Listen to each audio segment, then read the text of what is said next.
Indonesia akan membayar 6 juta dolar Amerika atau 8,5 miliar won untuk proyek KF21 Boramae minggu depan.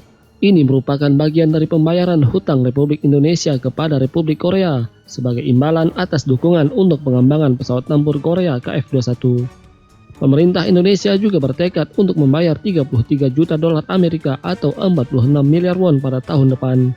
Jumlah yang akan dibayar ini kurang dari 10% dari 800 miliar won akumulasi jumlah tunggakan Jakarta terhadap Seoul dalam proyek KF21 yang dulu awalnya bernama proyek KFX-IFX.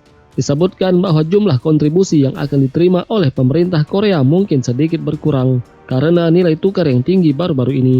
Bahkan ini akan dibayar dalam mata uang won.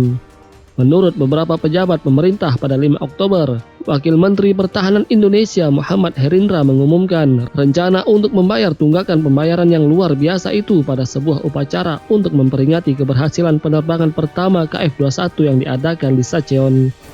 Keberhasilan penerbangan KF21 terus berlanjut dan ada ulasan positif yang diambil setelah pertemuan puncak antara Presiden Yoon Suk Yeol dan Presiden Indonesia Joko Widodo pada akhir Juli lalu.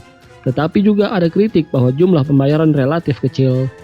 Pemerintah Indonesia berencana untuk mendistribusikan sekitar 1,7 triliun won atau 20% dari total biaya proyek sebesar 8,8 triliun won dari 2016 hingga 2026. Namun pihak Indonesia menunda pembayaran kontribusi dari tahun 2017 karena kesulitan ekonomi dan jumlah yang dibayarkan sejauh ini hanya 227,2 miliar won. Tentu saja jumlah yang terlambat lebih dari 800 miliar won karena tidak membayar iuran tepat waktu, tulis outlet berita tersebut. Tanpa membayar remunerasi yang begitu besar, sekitar 30 insinyur dan pilot Indonesia saat ini diberangkatkan ke markas Korea Aerospace Industries. Diketahui bahwa 6 juta dolar yang belum dibayar yang akan dibayarkan tahun ini disiapkan oleh pemerintah Indonesia melalui pengalihan anggaran sebagian.